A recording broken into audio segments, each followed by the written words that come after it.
Hello guys, in this video I am going to show you how to set the warning type for the congestion charge zone mode in the IGO Navigation application. But first I just want to mention, don't forget to subscribe to my channel, because at 10,000 subscribers I am going to show you my whole YouTube revenue statistics and growth strategy, as well as how to make money online. Let's jump into it. First of all, open the application on your phone and then click on the three lines at the bottom of the page on the right, and then scroll down and click on the settings button, and then click on the warnings button, and then click on the alert points button.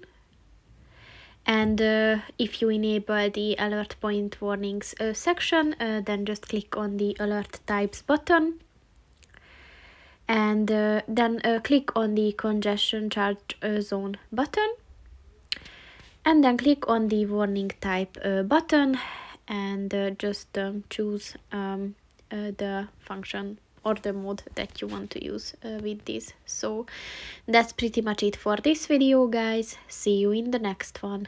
Goodbye.